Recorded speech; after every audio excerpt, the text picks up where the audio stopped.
Não, eles não estão, mas podemos iniciar. Tá, então sem problema.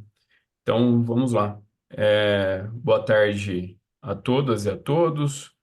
Estamos aqui para iniciar o nosso seminário, né? Da parte da tarde, o painel sobre democracia e poder público, né? E sejam todos e todas bem-vindos. Ah, eu acredito que seja interessante a gente seguir a ordem, né, dos trabalhos que foram confirmados aqui na nossa programação final, né? Vamos ver quem está presente. Paula Quintas, Presente. sim. Boa tarde. A Tayana, não. A Roberta e o Hugo, Presente, Hugo. tá? O Fábio e o Marcos André, Presente, professor. Tá aqui. opa, Marcos ok, André. perfeito. Deixa eu abrir aqui novamente. A Aline, Presente, professora Aline. a Ana Raquel e a Maria Eugênia. Então, nós temos três ausentes aqui. Vamos ver se até o final do nosso seminário aqui a gente tem a presença deles. Então,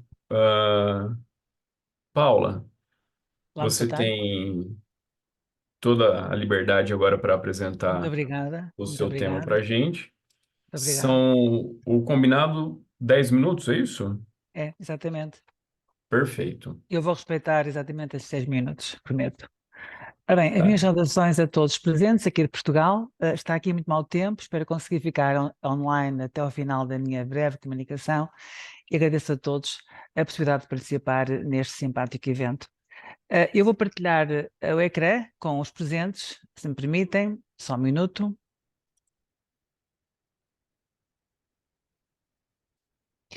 E então passo a explicar que o tema, que não sei se estão a conseguir ver, presumo que sim. Sim, Agradecer sim. que me confirmassem. Confirmado. Tá. Toda a gente está a conseguir ver neste momento. Agradeço uma resposta. Sim. Ok, muito obrigada. O tema da minha comunicação é censura na democracia endogâmica, um desafio à liberdade de expressão e de opinião digital, máximo na saúde pública. A presente comunicação que agora inicio visa apresentar as reflexões iniciais sobre os desafios que apresenta a liberdade de expressão, inscrita na matriz constitucional como direito de primeira geração e a censura prévia do Estado, via criação de Ministérios da Verdade, usando como argumento a desinformação para alegadamente maior proteção dos cidadãos. Posto que consideramos que a censura prévia do Estado Novo Português não pode ser revisitada. A censura do bem, potencialmente manipulada, entre outros pelos fazedores de opinião, ceifa a liberdade individual de expressão e manifestação, acusando por vezes as vozes discordantes de delito de opinião. A democracia endogâmica, ou seja, a que não permite a liberdade de expressão ou opinião de famílias de pensamento diferente, encerra em si a axiologia da intolerância, do pensamento único e da recusa do pluralismo opinativo. Ademais, no tempo atual de notória preguiça digital, facilmente se impõe uma narrativa inquestionável que leva ao consentimento automático, e esse automatismo implica perversamente a apelidação dos legítimos questionadores como perturbadores da ordem, da moral e do politicamente aceite. Ora, o ato de questionar constitui uma das grandes conquistas da democracia participativa, o qual não deve ser sonegado sem apelo nem agravo. A forma de tratamento da saúde pública no que concerne a aspectos tinentes com a vacinação Covid, assumiu contornos de ditadura sanitária, nomeadamente digital, e quem questionou a experiência foi apelidado de negacionista da mesma. Relembre-se que, e permaneça em memória, que o artigo 28 do Decreto número 2B de 2020, de 2 de abril, determina no número 2 o acesso a medicamentos, designadamente os experimentais, utilizados no âmbito da pandemia e da continuidade dos ensaios clínicos, a linha B. Ou seja, a própria lei consagra o acesso a medicamentos experimentais e ensaios clínicos, o que por si legitima o direito à dúvida da bondade da solução médica. Parece-nos pacífico o entendimento de que a democracia deve ser, sobretudo, espaço de debate e de abertura, com alternância de opiniões. A democracia per si vive em constante tensão de ideias, valores, ideologias, ideários, que rapidamente se metamorfoseiam. Acreditamos que cidadãos plenos se formam a partir de valores éticos e que a dita literacia, quer mediática, quer jurídica, se conquista, valorizando o direito de pensar criticamente e o exercício cabal do direito ao contraditório. Em Portugal, assistimos e, como tal, revisitamos a infeliz redação do artigo 6º da Carta Portuguesa de Direitos Humanos na Era Digital e a sua tentativa de assassinato da liberdade de expressão, usando como argumento a proteção contra a desinformação numa repetição da censura prévia já por nós vivida. Esta carta, aprovada pela Lei no 27 de 2021, 17 de maio, veio a ser alterada pela Lei nº 15 de 2022, de 11 de agosto, que revogou os números 2 a 6 do artigo 6º. Em boa hora, acrescente-se. Reavive-se que, na versão inicial da Carta, o artigo 6º, número 2, acompanhava quase na íntegra a definição dada no Plano de Ação contra a Desinformação da União Europeia. Nas palavras do Tribunal Constitucional, no Acórdão 66 de 2023, de 7 de março, que fiscalizou a Lei nº 27 de 2021, foi dito o bem ou valor jurídico que aqui é constitucionalmente protegido não é outro senão o da formação de uma opinião pública livre e robusta, sem a qual se não concebe o correto funcionamento da democracia. Essa relação de tensão entre uma democracia participativa e a liberdade de crítica, de pensamento e de expressão, como manifestação de cidadania que queremos aprofundar, posto que está em causa a eficácia e conformidade de alguns dogmas de saúde pública versus a liberdade de expressão e informação.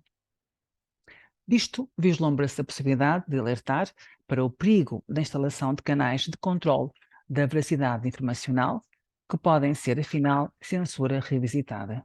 Os direitos à liberdade de expressão e de informação são indissociáveis e ambos são amparados constitucionalmente.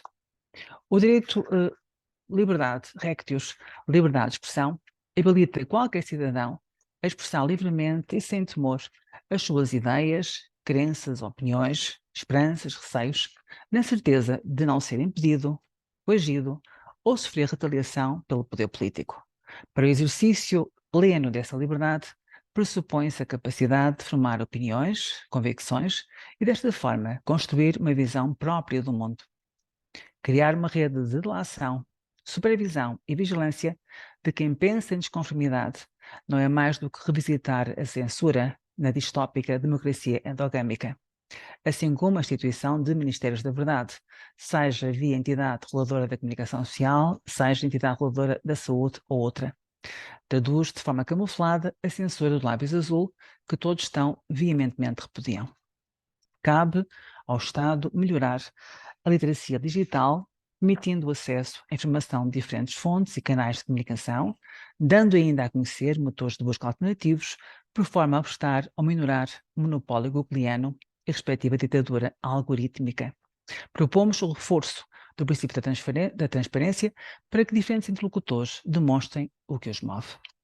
Ainda, o amparo de um sistema de certificação permanente no quadro de um pluralismo informacional que contribuirá para consolidar a matriz do Estado de Direito, bem como a constituição de fontes independentes, plataformas colaborativas e mídia alternativo aos canais de criação de conteúdos e fontes oficiais. Queremos que serão esses os primeiros passos, desafiadores e desafiantes, é certo, para que se cumpra o artigo 1º da CRP, que dita: Portugal é uma república soberana, baseada na dignidade da pessoa humana e na vontade popular e empenhada na construção de uma sociedade livre, justa e solidária.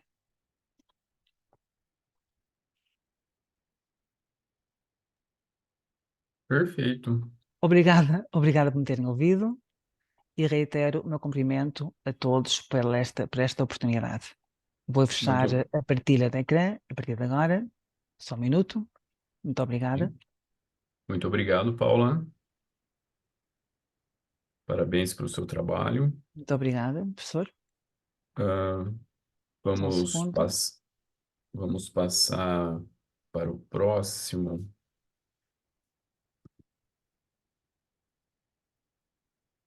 Eu tenho dificuldades em conseguir colocar isto no máximo.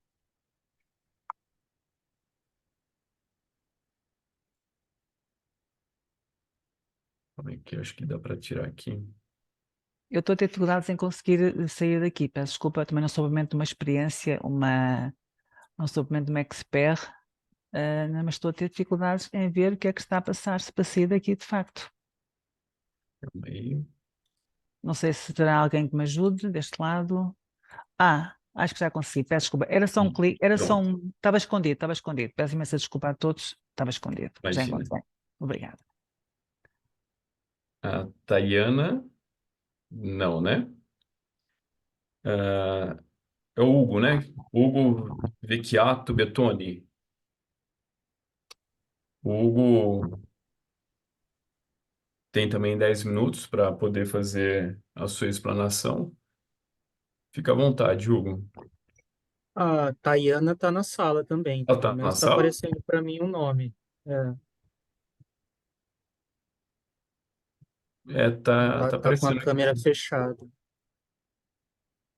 Bom, posso apresentar também e depois volta para ela. É porque na chamada ela não respondeu, né? Então, só para gente. Calma aí. Tá. Não, então vamos, Hugo. E aí depois a gente volta com ela, se for o caso. Sim. Fica à Boa vontade, tarde, Hugo. então. Boa tarde a todos. Eu escrevi esse artigo, sou mestrando em Direito Constitucional pela ITE de Bauru. Escrevi esse artigo junto com a minha orientadora do mestrado, professora Roberta Toledo.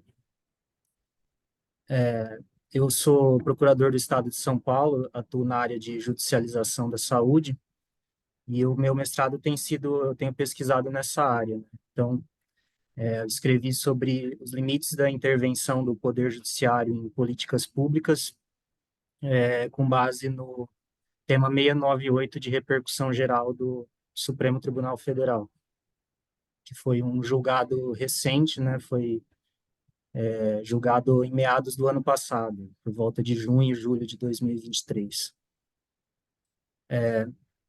A discussão sobre intervenção do Poder Judiciário em matéria de política pública, o limite que o Poder Judiciário pode atuar em respeito à separação de poderes, é algo que tem sido discutido bastante na jurisprudência nas últimas décadas, principalmente a partir da Constituição de 88, que, reinstituiu o Estado Democrático de Direito no Brasil e criou uma ampla Carta de Direitos Fundamentais. E a partir daí surgiu a discussão, né, diante de uma ineficiência por parte do Poder Legislativo, do Poder Executivo, como que o Poder Judiciário poderia atuar, né, quais seriam esses limites.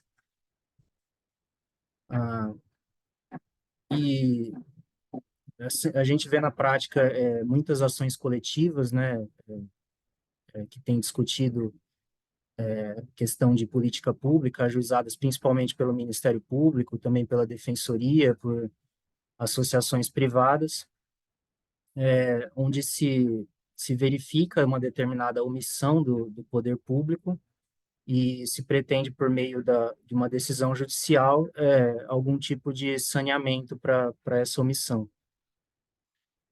Um desses casos foi levado até o Supremo Tribunal Federal, foi a partir de um caso concreto iniciado no Tribunal de Justiça do Rio de Janeiro, onde se discutia a situação precária de atendimento num hospital público municipal do Rio de Janeiro. E nesse caso concreto, foi uma ação civil pública movida pelo Ministério Público, E o Ministério Público analisou a situação concreta e o diagnóstico foi que a situação precária decorria principalmente do déficit de pessoal, da falta de médicos, de servidores no hospital. E o pedido era para que fosse determinada a realização de concurso público para suprir essa situação de déficit de pessoal. O juiz de primeiro grau julgou improcedente, entendeu que não caberia ao Poder Judiciário esse tipo de intervenção.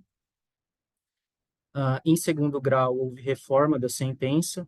O Tribunal de Justiça do Rio de Janeiro julgou procedente a demanda e houve recurso extraordinário ao Supremo Tribunal Federal, que foi afetado para julgamento de repercussão geral. E a tese fixada na repercussão geral foi uma tese dividida em 3 itens. Em primeiro lugar, o Supremo Tribunal Federal pontuou que o Poder Judiciário somente poderia intervir em políticas públicas em caso de omissão ou grave deficiência do serviço público. Então, seria necessário, no caso concreto, comprovar que, de fato, existiria uma omissão ou uma grave deficiência. O Poder Judiciário não pode simplesmente modificar a política pública vigente. É necessário que haja, de fato, uma inércia, uma ineficiência por parte do Poder Executivo. O segundo item, que aí já é um pouco mais específico, que eu acredito que seja o ponto mais importante do julgado, o STF entendeu que não cabe ao Poder Judiciário determinar medidas pontuais. Cabe ao Poder Judiciário reconhecer a omissão e determinar que o Poder Executivo estabeleça um plano de ação para a solução daquela questão. Então, na prática, era muito comum que houvesse um questionamento judicial de falta de leitos de hospital, por exemplo, e a decisão judicial era no sentido de que deveriam ser construídos um número X de leitos em 6 meses. Né? Então, se estabelecia uma medida pontual e geralmente eram situações que acabavam, na prática, sendo inexequíveis, né? Porque o juiz não tinha as informações necessárias para determinar qual seria o prazo necessário para o cumprimento dessa ordem, né? Então, geralmente, a decisão judicial acabava por não ser cumprida, e aí vai para a situação de cobrança de multa, ameaça de crime de desobediência, que acaba mais dificultando do que realmente solucionando a demanda. E aí o STF trouxe esse novo paradigma, que não cabe ao judiciário fixar uma medida pontual, mas sim determinar que o poder público apresente um plano de ação. E isso exige que o processo seja conduzido de uma forma dialógica, né? Então, eu até coloquei como paralelo, a doutrina fala muito atualmente em processo estrutural, ou processo estruturante. Acredito que a ideia do Supremo Tribunal Federal seja exatamente essa, de colocar as partes, né, tanto o juiz, quanto o autor, quanto o poder público que está sendo demandado, para dialogar na busca de uma solução que efetivamente seja viável para o caso concreto, né? O próprio gestor público apresentar um plano de ação para a solução daquela demanda. Então, a chance de que esse plano de ação de fato seja cumprido e que haja uma solução efetiva acaba sendo muito maior. E o terceiro item da tese de repercussão geral, e que aí já diz um pouco mais respeito ao caso concreto, é que não cabe ao Poder Judiciário determinar a realização de concurso público. Diante do diagnóstico de déficit de pessoal, o gestor público pode encontrar outras soluções além do concurso público. Então, ele pode buscar o remanejamento de pessoal, pode, depender da situação, realizar um processo seletivo simplificado para cargos temporários, pode contratar organizações sociais, empresas terceirizadas. Então, não cabe ao Poder Judiciário determinar como o Poder Executivo irá solucionar. O Poder Judiciário determina o fim que deve ser atingido, que é a melhoria do atendimento, e aí o próprio gestor público vai definir se ele vai realizar concurso público, se ele vai contratar pessoal de outra forma. Portanto, existe esse respeito à discricionariedade da administração pública. E aí a solução do caso concreto foi que anulou o acórdão do Tribunal de Justiça do Rio de Janeiro e determinou, como havia passado um período de tempo longo, determinou-se que o Tribunal de Justiça tomasse uma nova decisão, levando em consideração a situação atual, mas sem que houvesse essa determinação de realização de concurso público, né? Constatado o déficit de pessoal, deveria ser dada liberdade, discricionariedade ao administrador para busca de uma solução. Então, a conclusão do trabalho foi basicamente de que essa intervenção do Poder Judiciário em políticas públicas é uma situação ainda muito delicada, né, que depende muito de análise de caso concreto.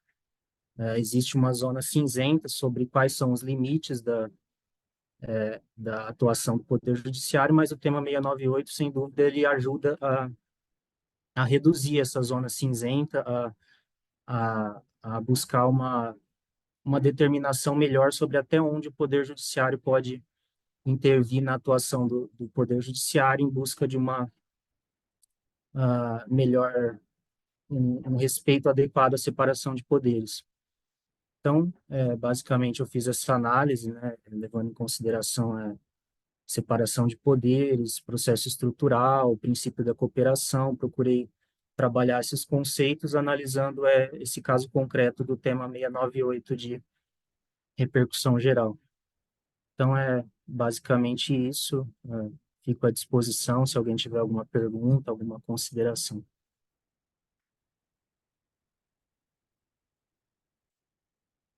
O microfone tá desligado. Obrigado. Obrigado, Hugo. Parabéns também pelo seu trabalho. A gente vai Obrigado. fazer as apresentações primeiro, e aí no final a gente abre, né, para algumas colocações, alguns questionamentos, né, para que a gente possa ter um controle aí do tempo. Mas muito obrigado, tá? Vou voltar aqui, chamar a Tayana. Então, eu passo para o Marcos André Nascimento Cordeiro, né, que tem o trabalho em coautoria com o Fábio da Silva Viega. Marcos, tá aqui, né?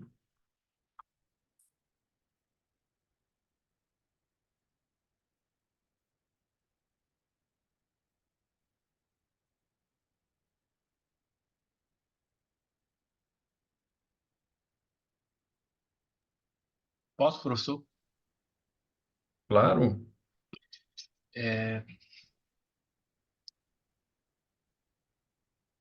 Professor André, eu queria saudar o senhor como presidente da mesa dos trabalhos e dizer da minha alegria em participar do evento, um convite feito pelo professor Paulo Veiga, um professor que a gente tem muito carinho, que ministrou Direito de Estado e Políticas Públicas em aula do mestrado da Unifiel. Então, eu queria aqui também dizer da minha alegria e do convite que ele fez e da participação. Queria dar boa tarde a todos os colegas. Meu nome é Marcos André, eu sou do Amapá, no extremo norte do Brasil, e sou aluno de mestrado da Unifiel, em São Paulo. O meu tema é o Estado brasileiro e o novo pacto federativo diante da reforma tributária. Aí tem uma pergunta: fortalecimento dos municípios. Esse tema levou ao seguinte questionamento: diante do Pacto Federativo e de uma reforma tributária que foi recente, haveria motivos para dizer que realmente nós teríamos fortalecimento dos municípios em relação ao seu alcance e a possibilidade de acessar recursos provenientes dos repasses e constitucionais em virtude da tributação que o Estado brasileiro, de certa forma, tem diante dos impostos. A gente tentou, no artigo, passar informação e aí a gente estruturou, trazendo o Pacto Federativo e a gente trouxe um pouco sobre como é que surgiu e de que forma surgiu o município, o conceito de município no Brasil, né? A gente trouxe a informação que o primeiro conceito foi trazido trazido pelos portugueses, o município como um ente, de certa forma, que apresentava essa circunscrição de competências, porém não se tinha tanta liberdade e autonomia. A gente trouxe também o aspecto isso, de certa forma, trouxe uma condição de um tempo e de um lapso temporal sem nenhum tipo de estrutura, de condição para esse ente nesse contexto colonial. A gente falou um pouco sobre essa mudança quando veio a proclamação da República. A gente tem, então, uma divisão estrutural do Estado. O Brasil já tinha feito uma escolha pela federação, né? União de Estados, no sentido de ter um Estado, um ente centralizador do poder, e esse ente centralizador do poder está configurado pela União. E da proclamação da República até a Constituição de 88, nós tivemos um município bem caracterizado, porém sem estrutura econômica e financeira para devolver à população aquilo que ele identificava como necessário para os serviços. Após a Constituição de 88, a gente teve aí uma mudança da visão que se dava ao município, se deu mais autonomia, mais alcance no sentido de estruturar e planejar a sua prestação do seu serviço.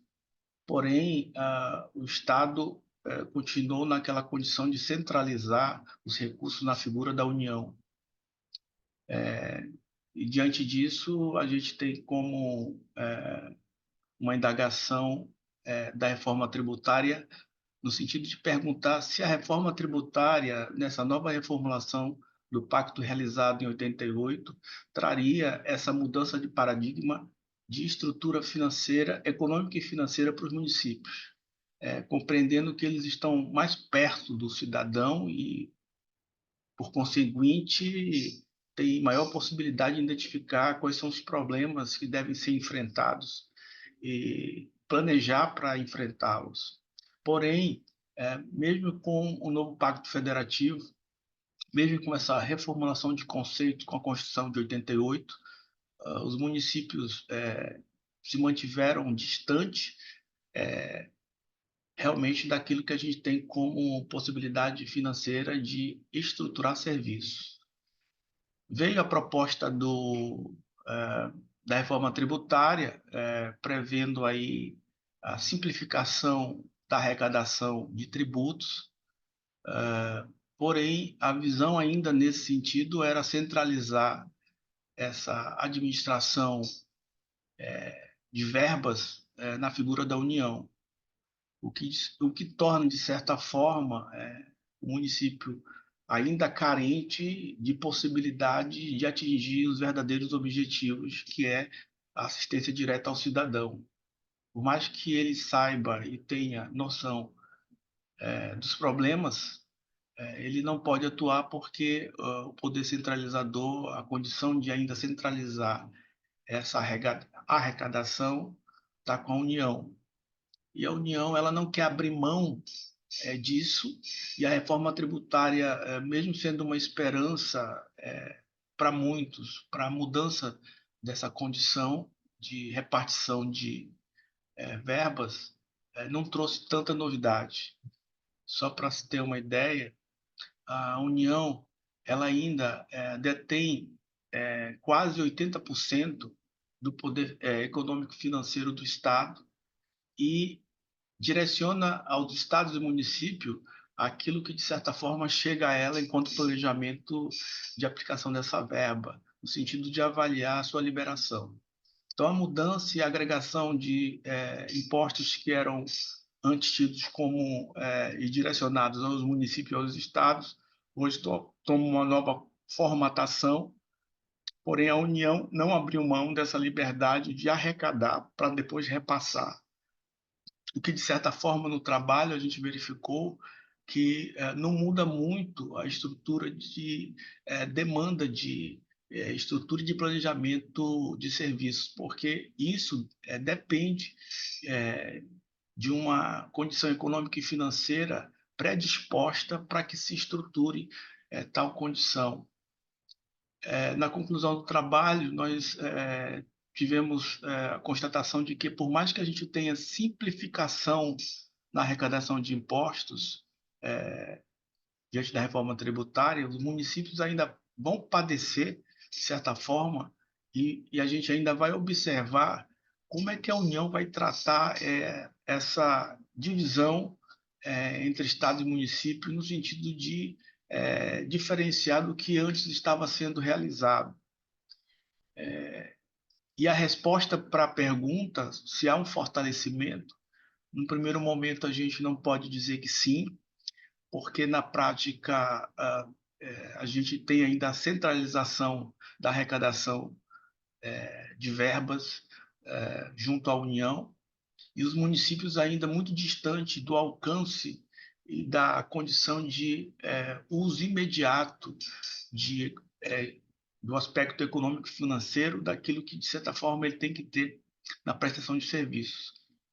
Então, a gente tem, nessa resposta, a constatação de que ainda padecemos dessa condição do poder central em querer não abrir mão e centralizar, de certa forma, como se dará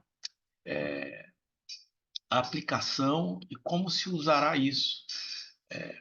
Porque todo planejamento municipal e estadual, de certa forma, passa pela União na condição constitucional de que, além dos repasses constitucionais, teria que se avaliar, fora isso, o que é que se está, de certa forma,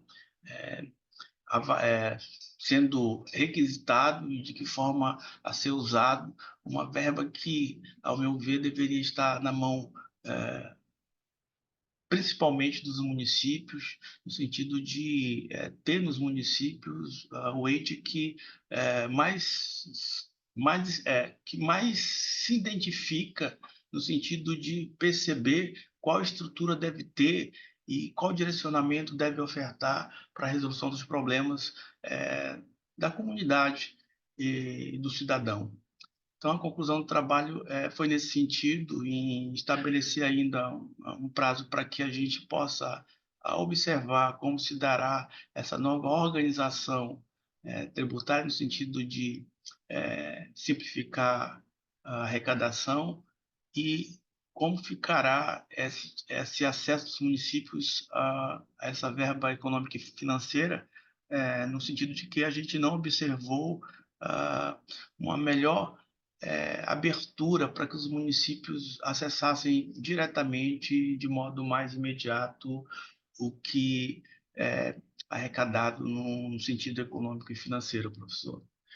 Foi nesse sentido o trabalho e eu agradeço a todos e queria dizer novamente da minha alegria da participação. Obrigado, professor. Novamente estou falando aqui com o microfone mudo. Vamos lá. Marcos, muito obrigado pela sua explanação, pela apresentação do seu tema. Parabéns. Vamos dar sequência e próximo trabalho. Aline Rodrigueiro Dutra. Olá, professor, boa tarde. Me ouve Oi, bem? Aline, tudo bem? Tudo jóia. Fica à Bom, vontade, viu, muito Aline? obrigada, professor. Muito boa tarde a todos, então. Cumprimento a mesa moderadora, na pessoa do professor André, aos colegas expositores e ouvintes. Queria dar uma saudação especial para o Hugo aqui, que é meu colega de Bauru, coincidentemente não conhecia, mas estamos falando da mesma cidade. Eu sou auditora da Controladoria Geral da União e, academicamente, eu sou vinculada à Faculdade Integrada de Bauru, eu leciono Direito Administrativo lá. E o meu trabalho aqui, o título, né, é a articulação interinstitucional para o combate à corrupção sob a ótica do consequencialismo jurídico do Richard Posner.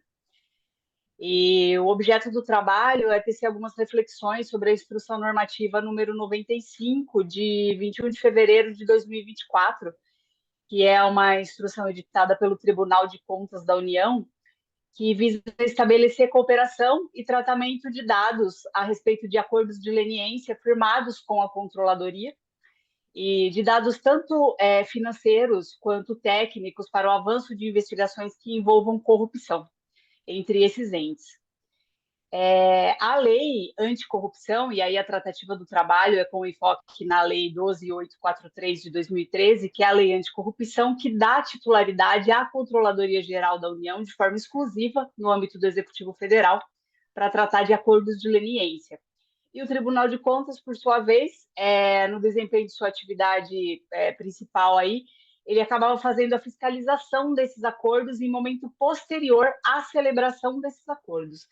Então, o que acontece é que havia uma divergência institucional muito grande entre a controladoria e o tribunal sobre a maneira de tratar esses acordos, se a questão monetária dos acordos atendia efetivamente aos danos que o ato corruptivo aí tinha gerado à União. E essa instrução normativa, ela tenta dissolver aí esse insulamento institucional que existia até então, para passar numa proposição mais colaborativa entre a Controladoria, a Advocacia Geral da União e o próprio Tribunal de Contas. A teoria, e aí analisar essa instrução sobre a ótica do Posner, o Posner é um jurista americano e ele cunhou essa ótica da questão consequencialista, e ele fala muito que a importância das decisões públicas, elas devem ser analisadas para além dos casos concretos, e sob a ótica também do impacto que elas terão no sistema jurídico e no sistema social. Então, o que a gente percebe é que esse isolamento institucional, muito pautado na legalidade, todos os entes com muito medo de serem, de alguma maneira, responsabilizados por deixarem de cumprir as suas funções institucionais, eles acabavam prejudicando o próprio instituto e a natureza jurídica do combate à corrupção e dos acordos de leniência, que são esperados ali da Lei 12.843. E aí os principais argumentos da teoria consequencialista é pensar no apelo das consequências externas ao caso concreto, para conferir aí uma nova interpretação aos dispositivos normativos, então dando essa concepção consequencialista efetivamente para os institutos. Interpretação de dados dos dispositivos com base em consequências econômicas, mas não somente econômicas, também em fins práticos para a questão que está sendo analisada e para a sociedade como um todo. Decidir com foco em fatos e consequências sistêmicas e não em conceitualismos, meramente terminologias que atribuem para um ente ou para um instituto uma determinada concepção jurídica. E a busca também pelo propósito da norma, para a sua escolha das decisões, o que traria o melhor resultado. E ressaltando também, eu posso deixar isso muito claro, que essa ótica consequencialista, seja onde for que ela seja aplicada, ela não implica em decidir de maneira distante as regras positivadas, muito pelo contrário, mas é decidir dentro de um espaço que o legislador deixa para o intérprete da norma jurídica. Então, especificamente no caso concreto aí da instrução normativa, antes dela, víamos que havia uma grande insegurança jurídica, até afastando algumas pessoas da proposição para a celebração aí de acordos de leniência, porque as pessoas não sabiam se elas firmariam um acordo de leniência junto à Controladoria Geral da União, e no momento seguinte não seriam aí questionadas pelas mesmas quantidades com aplicação a título até de bis in idem de multas que elas já haviam acordado ali junto à controladoria. Isso trazia uma insegurança jurídica muito grande para o sistema. Então, o trabalho chega à conclusão de que essa nova sistemática ela vai trazer uma segurança maior para o sistema e, potencialmente, poderá trazer uma maior quantidade de interessados para a celebração desse tipo de negócio jurídico. Deixando claro, contudo, que a norma é muito recente, nós não temos acordos firmados em momento posterior à edição dessa instrução, então fica um caminho aí até para pesquisas futuras de como é que isso vai efetivamente funcionar na prática, mas teoricamente parece um caminho bem promissor aí para o caminhar aí entre essa colaboração entre os órgãos. Bem, fico também aí à disposição para quem tiver alguma dúvida sobre a temática. Obrigada.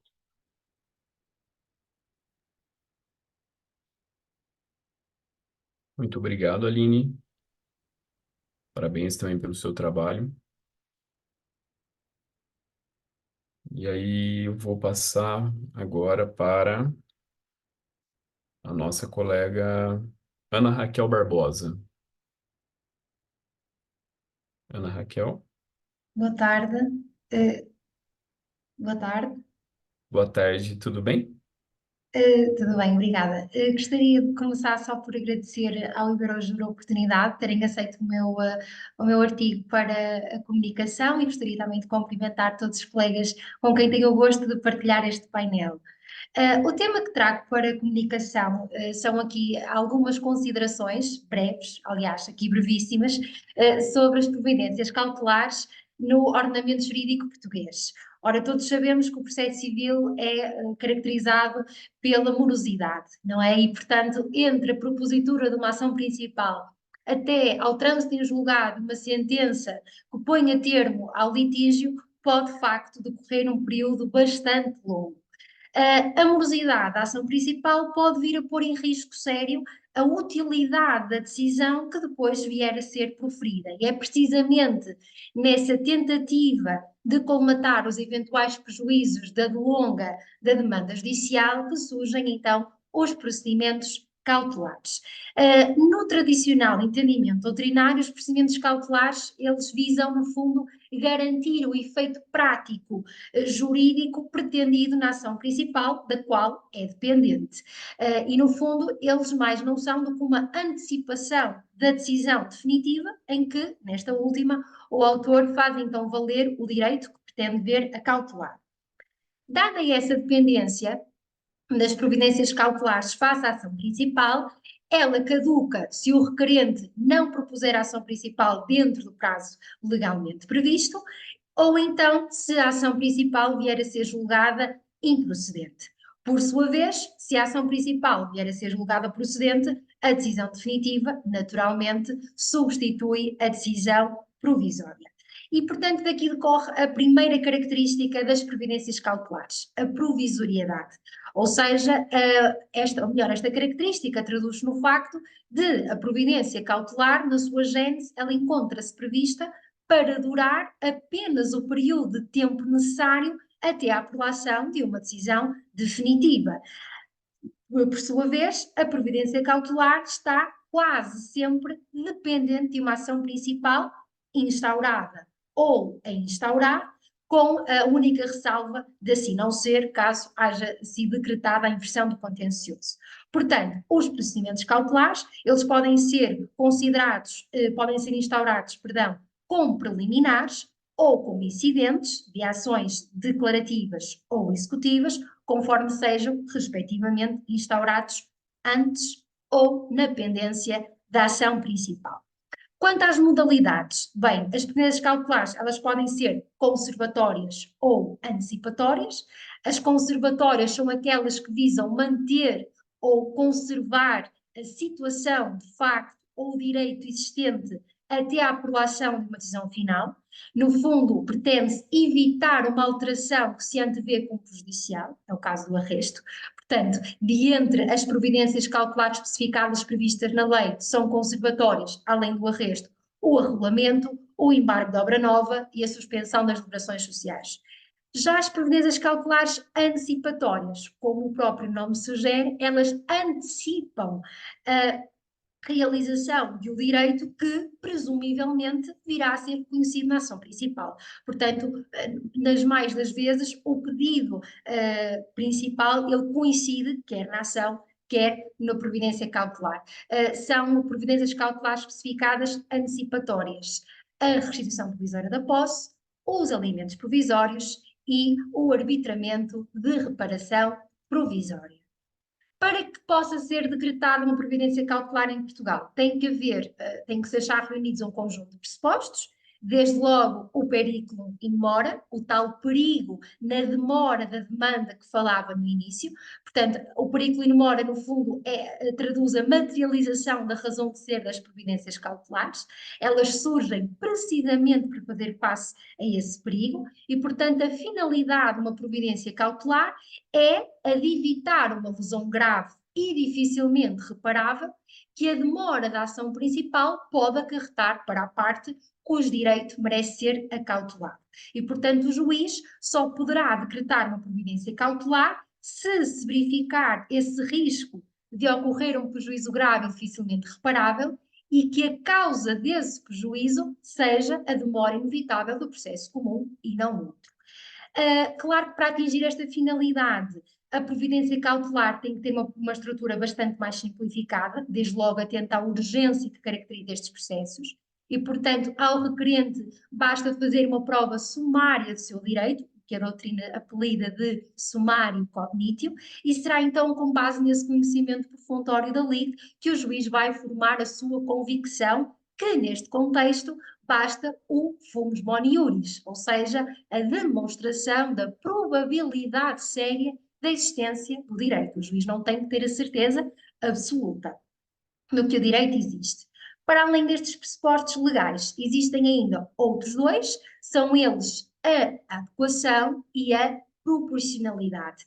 Portanto, de um lado, a providência cautelar requerida tem de ser adequada a garantir a efetividade do direito que se pretende ver aqui acautelado e, por outro lado, de extrema importância, a providência cautelar tem que ser proporcional, ou seja, ela deve ser recusada se o prejuízo que dela pode advir para o requerido exceder consideravelmente o dano que com ela se pretende evitar.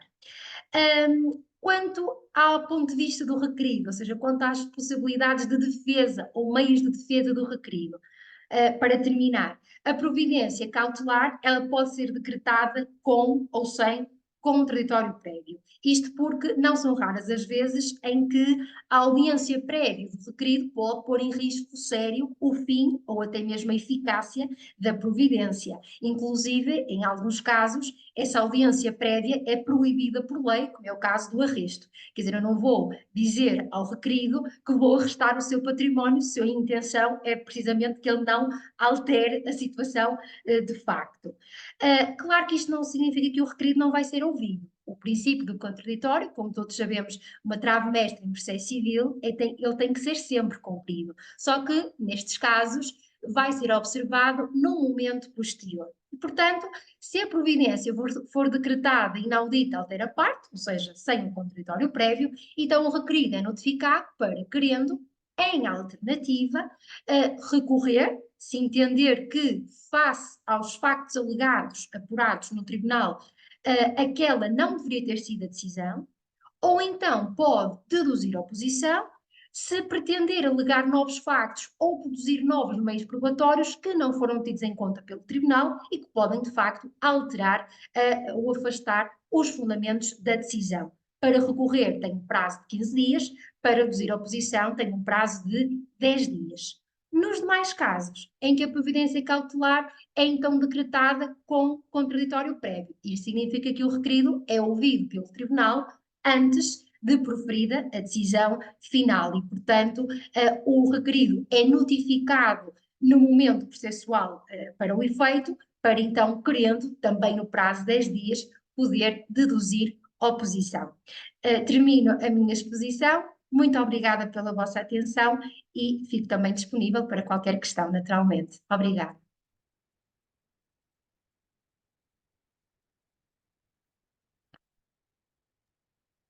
Muito obrigado. E parabéns também pelo seu trabalho. O sotaque português aqui, né, acaba cativando a gente. É, da mesma forma como foi com a Paula. E passo agora para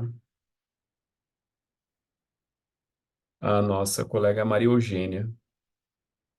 Está presente? Oi, professor. Ui, pronto, te localizei aqui. Eu acho que tem um trabalho antes do meu, do Eduardo Carvalho. Opa, Eduardo aqui. Eduardo. calma aí.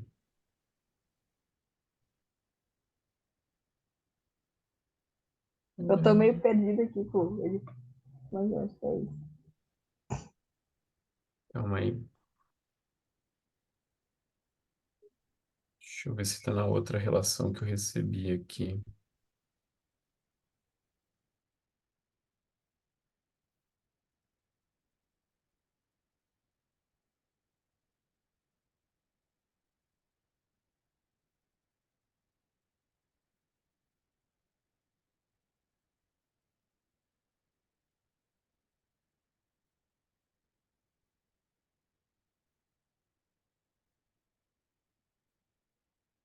Tá certo. Peço desculpa, Eduardo. Então, desculpa também, Maria Eugênia. Passo a palavra, então, primeiramente para o Eduardo, e aí depois volto contigo, tudo bem? Desculpa novamente. Eduardo, Perfeito, professor. Deixa eu compartilhar, tem uns slides aqui. Deixa eu ver se está aparecendo aí para vocês os slides. agora apareceu. Apareceu, né? Tá certo. Muito boa tarde a todos e a todas, professor André, aos colegas. Gostaria de registrar a enorme satisfação de estar participando de um evento tão importante como esse. Eu sou Eduardo Carvalho, sou juiz de Direito do Tribunal de Justiça de Roraima, com atuação na jurisdição da saúde. Nós fizemos um trabalho, foi um artigo científico, escrito a partir de um relato de caso concreto de uma paciente que foi atendida numa maternidade pública do hospital aqui de Roraima e foi caracterizado a violência obstétrica, a conduta omissiva do Estado, que levou ao final do processo à condenação por danos morais.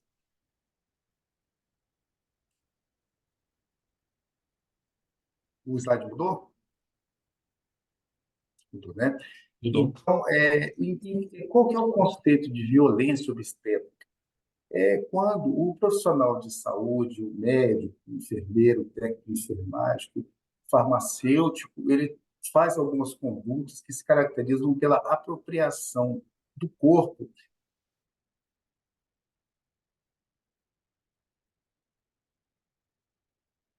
dos processos reprodutivos da mulher, tiradoras, xingamentos, desprezos, maltratamento, de abuso de medicalização, quando usa remédios como ocitocina para poder forçar ou antecipar o parto, a patologização de processos naturais, indicação de cesariana sem que haja necessidade, né, resultando na perda da autonomia dessa mulher.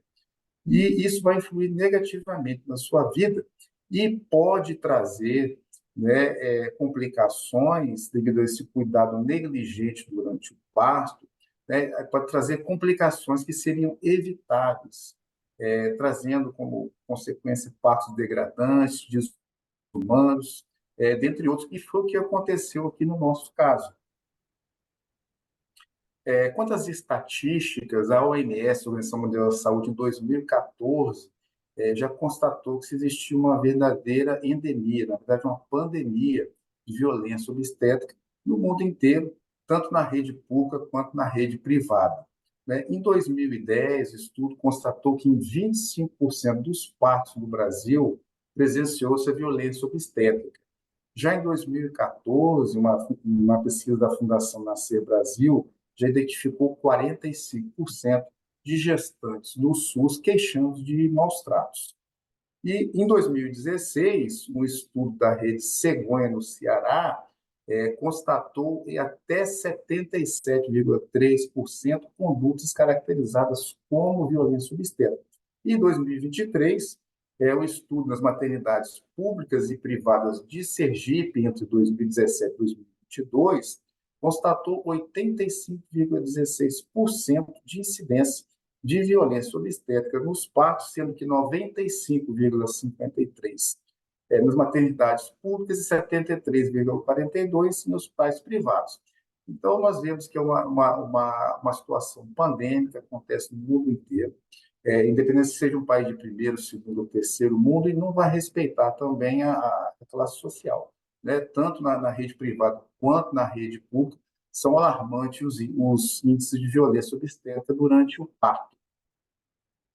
Com relação à judicialização, Deuduc, em 2022, fez um estudo no Tribunal do Distrito Federal entre os anos de 2012 e 2019, né, e constatou que de todas as ações judiciais das especialidades médicas, 30,7% das ações, ou seja, a maioria, se tratava de ginecologia e obstetrícia. Então, de 557 processos, 171 eram relativos à especialidade.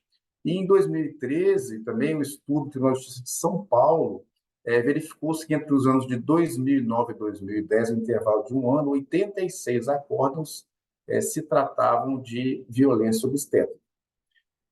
Em 2021, foi feito um estudo, um questionário, com perguntas para 403 ginecobstetrícias, e se constatou que em 80,6% dos casos, ou o próprio entrevistado ou algum colega de profissão conhecido dele já respondeu um processo judicial. E no Tribunal de Justiça de Roraima, aqui do meu estado, pesquisa aqui em 2024, de 33 ações ajuizadas por erro médico, 14 são relativas à ginecobstetrícia, ou seja, 42% das ações. Então, nós verificamos que, devido a essa ocorrência de violência obstétrica, de sucateamento das maternidades, falta de qualificação dos profissionais, a maior número de judicialização em saúde se refere à obstetrícia. Vindo aqui para o nosso caso em concreto, relatando a história clínica da paciente, uma paciente de 23 anos, ela já tinha tido 3 gestações, 3 filhos sem complicação nenhuma, os 3 nasceram vivos, bem, fez todo o pré-natal, e durante o pré-natal ela apresentou Covid-19 e um episódio de infecção do trato urinário sem maiores complicações. E quando ela chegou na maternidade, ela estava em trabalho de parto espontâneo, classificado como baixo risco. Aí já começamos a ver os problemas. Ela foi assistida exclusivamente por um enfermeiro obstetra. Vemos também que foi utilizado ocitocina. Ocitocina é uma droga para poder antecipar o parto, para poder agilizar o parto, que também pode ser caracterizada em algumas situações como violência obstétrica, essa conduta. Né? Não foi realizada a episiotomia, às vezes a episiotomia também pode ser caracterizada com violência obstétrica. Agora aqui, vejamos que o parto estava transcorrendo e o período expulsivo ele foi prolongado. Então, ele demorou o parto acontecer, do início ao final, um tempo maior do que era esperado. E a extração fetal foi difícil. Então, a retirada do feto também foi complicada. Constatou-se que o feto era macrossômico, ou seja, era um feto grande, e durante o trabalho de parto ocorreu a distócia de ombro. É quando, na hora de sair, o ombro do bebê agarra dentro da mãe e o útero forçando para contrair, às vezes acaba distendendo o nervo aqui, o plexo braquial, e causa lesão desse plexo braquial, né, que vai trazer consequências motoras e sensitivas para o membro superior da criança, que foi o que aconteceu nesse caso. Certo? Então, vejamos a responsabilidade civil do Estado, né? Normalmente ela é objetiva, pela teoria do risco administrativo, então a parte tem que demonstrar o dano, o nexo causal e a conduta, né? Não precisa de culpa, mas nos casos de serviço de saúde, aplica-se a teoria da força do serviço, né, a responsabilidade por omissão também tem que ser demonstrada a culpa. Então, como nós vimos, esse parto ele já tinha indicações de que poderia ocorrer a distócia, e que realmente ocorreu, como a macrosomia fetal, né, o feto era grande, o trabalho de parto ele foi prolongado, a extração foi complicada, e a multiparidade, ela já tinha tido 3 filhos, ela era uma multípla.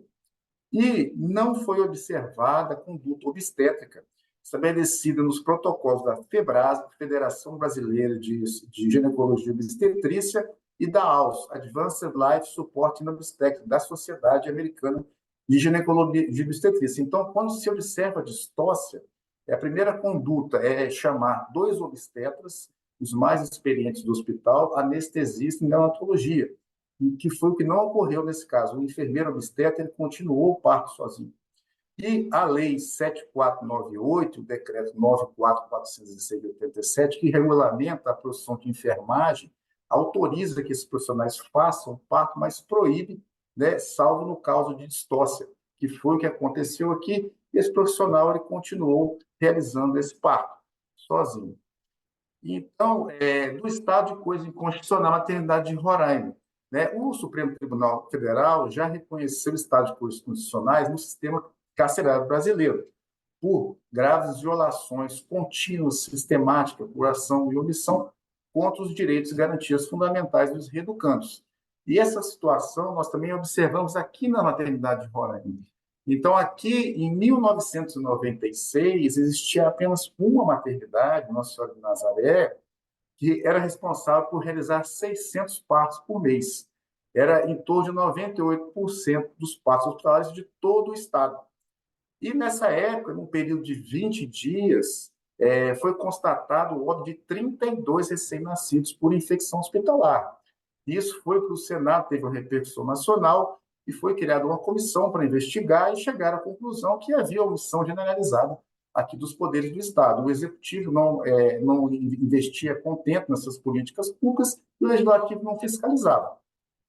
Porém, após 2 décadas, esse mesmo hospital, que ainda é a referência aqui, praticamente o único hospital que faz esse tipo de procedimento, no ano de 2021, ele entrou em reforma, com previsão de entrega para 2027, e o funcionamento dele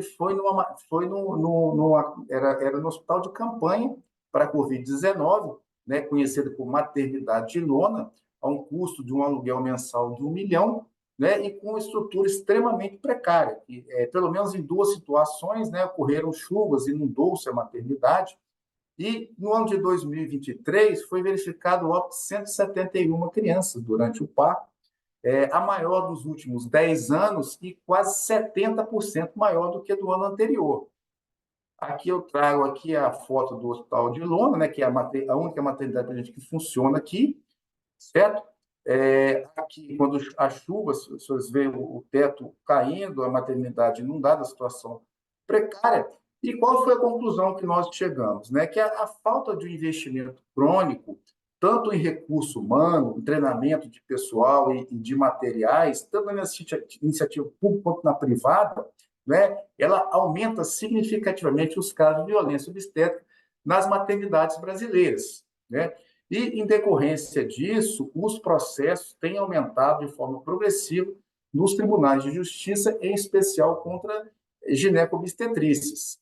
E, por fim, que é essencial que o Poder Executivo, né, ele execute políticas públicas de adquirir materiais, de treinar esses profissionais e conscientizá-los para melhorar essas estatísticas, né, minorando o sofrimento dessas mulheres, valorizando a sua dignidade, principalmente na hora do seu parto, que é o momento mais importante, talvez, da sua vida, e que o Poder Legislativo, de fato, fiscalize essas políticas públicas, e também o Poder Judiciário, que não pode ficar de fora, por meio do CNJ, dos Comitês Estaduais de Saúde, promova campanhas de conscientização, bem como controle justificado das políticas públicas. Então, eu encerro assim minha fala. Muito obrigado a todos e a todas. Muito obrigado, viu, Eduardo? Parabéns aí pela pesquisa. Passo agora, então, para Maria Eugênia. Maria Eugênia, você também tem 10 minutos. Eu inicialmente cumprimento o presidente da mesa desse painel e agradeço a oportunidade de participar desse evento. Me desculpa pela minha garganta que está ainda se recuperando do resfriado, mas vamos indo. Eu sou doutoranda em Direito na PUC, e eu não vou citar outras qualificações que eu coloquei no artigo para não perder muito tempo e não falar sobre o trabalho. Então, o foco basicamente é abordar o direito legítimo de ação, e foi esse o foco do artigo, só que em relação à interpretação e limite, com base em 3 exemplos. O problema que foi proposto é a partir do limite do direito de ação em contexto penal, e com o contextamento de 2 livros, que é Oristeia e Criton, na atual vingança pública, que eu já parto desse pressuposto, quais seriam as soluções para mitigar os danos que nós temos nesse exercício abusivo. O objetivo geral é propor soluções para melhoria dessa interpretação. Os objetivos específicos é analisar os 2 livros e buscar soluções atuais, escrever a vingança pública, analisar o abuso de direito de ação e o reflexo para a litigância frente àquilo que já foi mencionado nos objetivos e também no problema. Descrever o limite constitucional que é derivado desse direito de ação e descrever as soluções razoáveis que podem ser dadas para o problema proposto. As metodologias que foram utilizadas é a dedutiva, quanto à abordagem, comparativa de procedimento, sistemática de interpretação, o tipo é descritivo e as técnicas documental e bibliográfica. A justificativa da pesquisa é pela necessidade e atualidade dessa temática, frente também à relevância acadêmica, jurídica e social, porque causa certo impacto para aquilo que está sendo noticiado, digamos assim. Com o advento do artigo 5º, inciso 35 da Constituição, nós tivemos uma importante mudança no cenário de acesso à justiça. Porém, esse acesso à justiça não pode ser fundado em causas que não são legítimas. E até essa é uma questão que me trouxe a Constituição espanhola.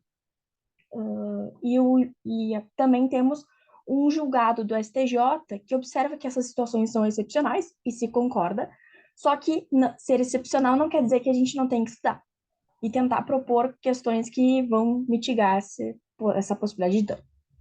A ótica de modificação do paradigma da justiça foi verificada com base nessa transição que ocorre nas três tragédias de Oristeia, em que nós temos inicialmente as eríneas, que elas são a personificação da vontade de vingança, autotutela, aquela que é conhecida pela gente, e elas aparecem em um cenário onde as mortes vão desencadeando em reações em cadeia, e a partir dessas reações em cadeia, nós vamos para um julgamento em tribunal.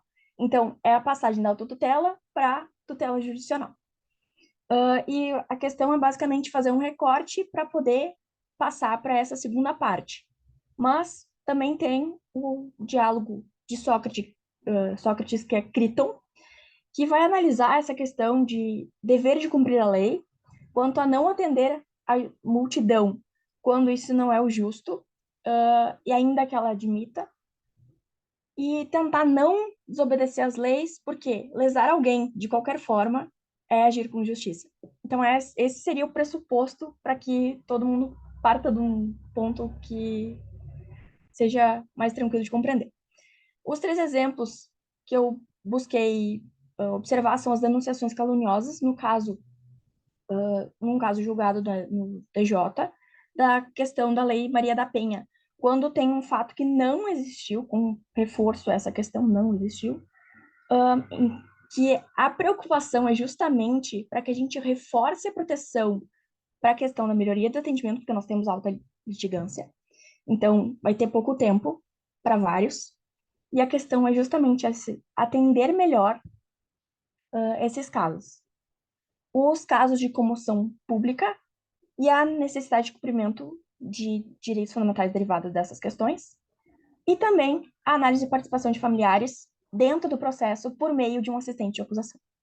Foi realizada uma análise de justa causa e da previsão dessa no CPP, do exercício abusivo do direito de ação com base em artigos e análises específicas, um projeto de lei que foi analisado, que acontece que ele não resolve porque ele é insuficiente e é complicado em termos de justificativa, porque ele parte de premissas que, se estiverem incorretas, acabou simplesmente o projeto. Essa é a grande questão. E outros pontos que são analisados, que eu vou me permitir não comentar nesse momento, a gente pode debater e outras questões, mas a questão seria basicamente analisar as questões mais importantes que eu observei durante a execução da leitura e a escrita do artigo. Concluiu-se com essa demonstração de concluiu-se, né, com base nessa demonstração de necessidade de abordar esses dois artigos, que, primeiro, nós temos que ter o cuidado para evitar a continuidade desses casos. Um dos pontos que foi observado é a necessidade de termos recursos para que esse processo não tenha seguimento, no sentido de evitar que essa pessoa seja simplesmente acusada por um crime que ela não cometeu. Então, tem que ter um mecanismo, e até o professor Auri aborda essa questão. Outro ponto é evitar essa vingança institucional, porque ela vai violar direitos fundamentais e depois nós teremos consequências sérias depois disso. Destacar que o processo, ele atua ao rigor e ao limite da lei, também da Constituição, mas a questão é que todo mundo sempre comenta ao rigor da lei. Sim, ao rigor da lei, mas ao limite dela também. E é com a possibilidade de revogar. E essa é uma proposta que eu sei que é corajosa, que pode estar equivocada, mas dentro daquilo que eu já observei em tribunal do júri, eu tenho a tendência de observar que temos várias violações que surgem dessa assistência. Então, eu me permitia dar esse ponto e propor isso. E eu considero que o processo é frio para não agregar sentimentos e paixões, buscando a imparcialidade, mas ao mesmo tempo ele é quente porque ele pulsa o Estado e toca por meio do processo, que é o instrumento do cumprimento do ordenamento jurídico, ele toca o indivíduo. Então a gente tem que ter sempre essa vinculação desses dois pontos para a gente desentranhar do sistema esses sentimentos que causam danos ao direito fundamental e observar essa questão de que a punição justa ela reflete a Constituição e as leis, mas para os dois lados que estão no processo, ainda que os dois lados não consigam entender que eles tiveram uma punição justa. Eu agradeço a disponibilidade, a oportunidade de apresentar essa temática, a poder debater essa questão e devolvo a palavra aqui à disposição. Muito obrigado, Maria Eugênia. Parabéns pelo seu trabalho. Mais uma vez aqui, só para a gente poder... A Tayana... Oi, eu estou presente agora. Então tá bom, Tayana. Tayana, a gente foi passando os trabalhos ali na frente, fugindo um pouco da Sim, ordem, tá? Então eu agora... imaginei que eu tive um imprevisto aqui, realmente não estava conseguindo olhar o celular. Então eu te passo a palavra agora para você fazer a sua apresentação. Você tem 10 Perfeito. minutos, tá? Fica à vontade, Tá Tayana. ótimo. Boa tarde. Primeiro, queria pedir desculpa pela confusão, né? Porque hoje não era para eu estar presencial no meu trabalho, mas eu tive uma reunião urgente e acabei me enrolando aqui. Meu nome é Tayana, eu sou doutoranda da UFRJ, fiz mestrado na UF, me graduei na UF também, e o meu tema de pesquisa é basicamente uma análise comparativa entre Brasil e Estados Unidos, mais especificamente Suprema Corte dos Estados Unidos e STF. Mas hoje eu vim aqui falar com vocês sobre um tema que muito me atrai, desde quando eu fazia o mestrado, que é a democracia delegativa. Esse conceito de democracia delegativa é um conceito relativamente recente e vem sendo amplamente debatido, e eu acho que é importante a gente resgatar, trazer para a nossa realidade aqui no Brasil, sobretudo considerando os novos arranjos institucionais que a gente tem na atualidade, sobretudo a pujança do Poder Judiciário, né? Notadamente a partir de 1988. Então, o tema do meu artigo é Democracia Delegativa na América Latina e no Brasil, uma análise à luz da teoria do Estado de Direito. Como referencial teórico, eu tive o Guilherme O'Donnell, que é considerado o pai da democracia delegativa, foi quem primeiro começou a trabalhar essa ideia. Sobre o Estado de Direito, eu trabalhei com o Danilo Zollo, o Brian Tamanarra e o Jeremy Waldron.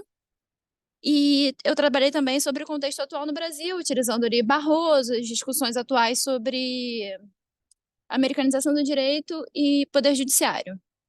Bom, qual foi a hipótese que norteou a elaboração desse artigo em específico? A de que o Brasil é uma democracia delegativa, e aí eu vou discorrer mais à frente sobre o que seria propriamente a democracia delegativa, e, devido às suas características, não seria propriamente um Estado de Direito. Então, eu dividi esse artigo em 3 partes. Na primeira, eu falei sobre Estado de Direito, né? Trouxe essa discussão se seria rule of law ou se seria um conceito diferente. Na segunda parte, eu falei especificamente sobre democracia delegativa, trazendo o paralelo da América Latina. E na terceira parte, eu falei especificamente sobre o Brasil. E aí eu trouxe essa discussão da democracia delegativa no contexto brasileiro e desse rearranjo institucional que a gente tem verificado.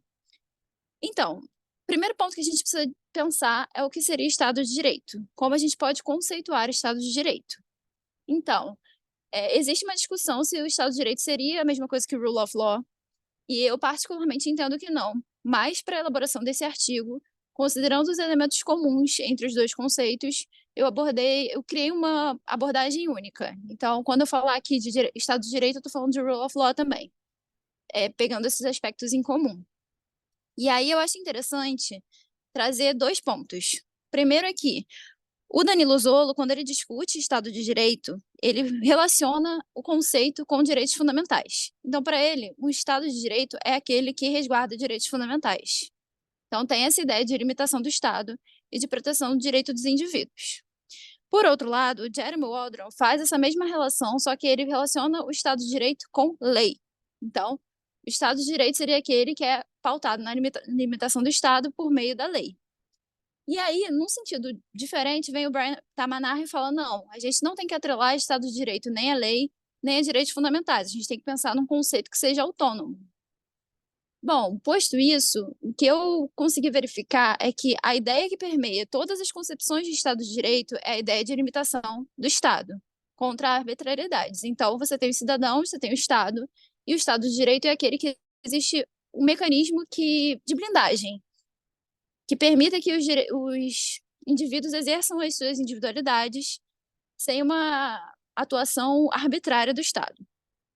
Posto isso, a gente pode começar a pensar na ideia de democracia delegativa. O Guilherme O'Donnell, quando pensou nesse conceito, desse gênero de democracia delegativa, ele estava analisando a América Latina de redemocratização. Então, é o chamado novo constitucionalismo latino-americano, as diversas constituições que foram sendo promulgadas ao longo dos últimos anos e que demonstram uma mudança na perspectiva da América Latina. A gente tem Bolívia, Colômbia, Peru e Brasil, 1988, dentre outros, Equador, que também é bem significativa, que trouxeram vários conceitos, várias modificações e tiveram esse enfoque muito grande em direitos fundamentais e direitos sociais. Aí o grande ponto que o Guilherme O'Donnell chama atenção, é que muito embora essas constituições elas tenham representado uma mudança muito grande na parte dogmática, elas mantiveram intocadas a questão da concentração de poderes no Poder Executivo. E aí a gente pode fazer um paralelo com a ideia do Gargarella de casa de máquinas da Constituição, de manutenção de uma determinada estrutura de poder que é, de certa forma, incompatível com os direitos que foram positivados. Então, você tem uma concentração no Poder Executivo que não é compatível com a proteção dos direitos fundamentais, dos direitos individuais e direitos sociais que se encontram nessas constituições. Diante de todo esse cenário, você tem que analisar a nossa realidade especificamente. E quando você para analisar a Constituição Federal de 1988, é justamente isso que você verifica. Porque o Brasil é marcadamente um país historicamente, né, marcado pela concentração de poderes no Poder Executivo. Se a gente pega desde a Constituição de 1824 e todas as outras cartas constitucionais que nós tivemos até 1988, essa é uma característica marcante. Em alguns momentos, com uma aproximação maior com os Estados Unidos, então tentaram mitigar isso um pouco, mas a realidade é que a gente tem uma concentração muito forte historicamente. Então, a Constituição de 1988 ela não rompeu com esse paradigma, muito pelo contrário. Por ser uma Constituição de redemocratização, existia um medo muito grande. E essa é a principal característica de todas as constituições do novo constitucionalismo latino-americano. Esse medo com relação ao retorno de regimes autoritários fez com que a concentração de poderes parecesse uma boa ideia. Então, o presidente ele vem como um salvador da pátria. Ele vai ter esse poder, essa prerrogativa de proteger os direitos fundamentais e impedir retornos antidemocráticos. Posto isso, a gente começa a analisar se uma democracia delegativa pode ser considerada um Estado de Direito, se seriam ideias compatíveis. Bom, como eu disse, o Estado de Direito ele é pautado pela ideia de limitação do poder estatal. Por outro lado, a democracia delegativa é uma concentração de poderes no poder executivo. Então, em princípio, existe essa incompatibilidade prática, o que leva a crer que o Brasil, por ser uma democracia delegativa, por ter essa concentração de poderes no executivo, não seria um Estado de Direito. E aí eu comecei a pensar nisso ao longo de todos esses anos do mestrado, já escrevi sobre esse assunto, e eu concluí que, na verdade, não. Na verdade, o Brasil é uma democracia delegativa, mas é um Estado de Direito. Por quê? Ao mesmo tempo que a gente tem concentração de poder no executivo, tanto federal quanto nas outras esferas, mas principalmente federal, a gente tem mecanismos de controle. A gente tem o checks and balances. E aí é importante a gente pensar nessa ideia recente de americanização do direito e de como ideias da common law e teorias norte-americanas têm sido incorporadas no nosso sistema e têm mudado o próprio arranjo institucional, a própria relação, principalmente entre poder executivo e poder judiciário. Então, o poder judiciário, ele, nos últimos anos, emerge como um poder responsável por fazer essa tutela, essa salvaguarda de direitos fundamentais e impedir justamente o abuso do poder executivo. E aí, diante disso, a gente começa a questionar até mesmo se haveria uma mudança de protagonista. Se ao invés de concentrar poderes no poder executivo, a gente estaria mudando para o judiciário, migrando. E até o Leonardo Avritzer é um autor que fala sobre isso e que entende que sim, que agora a gente tem o poder judiciário com essa função, seria uma democracia delegativa invertida. A gente saiu da preponderância de um para a preponderância de outro. E eu particularmente discordo, eu não acho que a gente possa afirmar isso, porque, como eu disse, historicamente o Brasil é marcado pela concentração de poderes no executivo, então não é em 10, 15, 20 anos que a gente vai ter essa mudança de paradigma. Em termos de políticas públicas, acho que é muito fácil de visualizar isso, até na própria pandemia, como foi importante o papel do Poder Executivo, como houve uma concentração e uma pressão maior em relação ao Executivo. Então, eu não vejo como sendo uma mudança, uma coisa que você possa categoricamente falar, afirmar, mas realmente existe essa tendência. Então, o que eu concluí a partir de toda essa análise? Que o Brasil é uma democracia delegativa, que, como regra, a democracia delegativa não é compatível com o Estado de Direito. Porém, na realidade brasileira, como a gente tem mecanismos de checks and balances, a gente poderia continuar sendo um Estado de Direito com algumas peculiaridades. Eu diria um Estado de Direito sui generis, adaptado a uma nova realidade. Então, acho que os conceitos eles vão se transformando, né, justamente por causa das mudanças da realidade prática. E, diante disso, considerando a preponderância que tem assumido o Poder Judiciário, ainda não acho que seja uma transformação tão radical, mas acredito que ao longo dos anos a gente possa ver esse processo se consolidar de uma preponderância mesmo judicial em relação ao Executivo. E foi basicamente esse brainstorm que eu tive na elaboração do artigo. Acho que é importante a gente ter esse tipo de discussão, claro, é uma discussão muito teórica, mas que pode trazer vários elementos que tragam mesmo uma reflexão prática para a gente. Perfeito. Obrigado, Tayana. Confesso que até os 7 minutos e 40 aqui eu estava apreensivo para saber se você ia concluir que o Brasil continuava sendo um Estado democrático de direito ou não. Estava aqui até os 7h40 e pouco estava, será que vai mudar? E aí você inverteu aí e concluiu que vai, considerando aí um Estado de Direito sui generis. Então, fiquei ansioso aqui. Mas obrigado, Tayana, pela sua apresentação. E antes de abrir a palavra aqui, ah, são temas assim que têm uma linha condutora, obviamente, aqui. A gente está tratando, foram 8 trabalhos.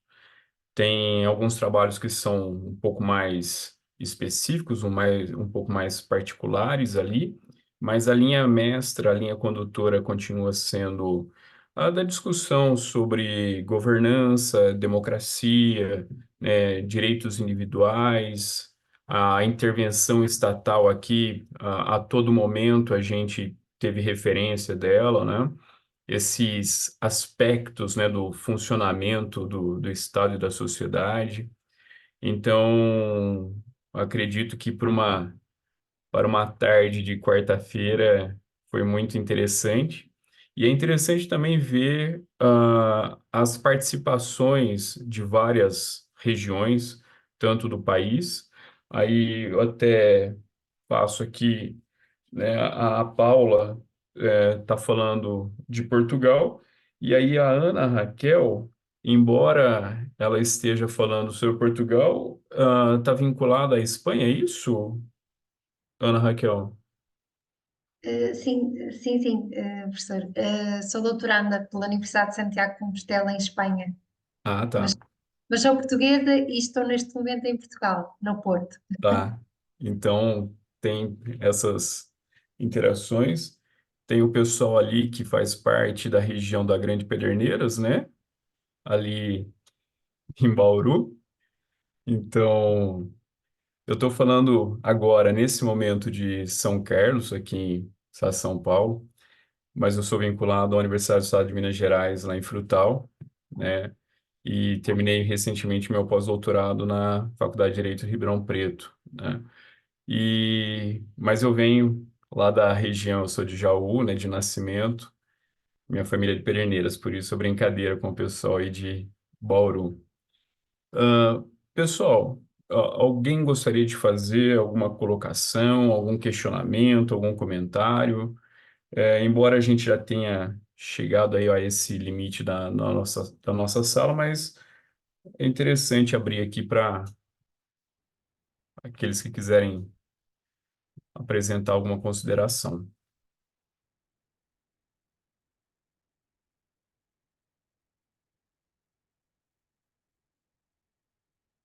Não? Ninguém? Então, ah, agradeço, né, mais uma vez a participação de vocês, a confiança de vocês no evento, né? Já está na 6ª edição, então é um evento que está consolidado. Agradeço a toda a equipe, né, a organização do Iberojur, que está organizando o SINDA, né? E se não tiverem mais nada a dizer, dou por encerrado aqui, nesse momento, essa nossa sessão, desejando sucesso a todos, né? Um bom trabalho e uma boa semana, um bom feriado aí pela frente.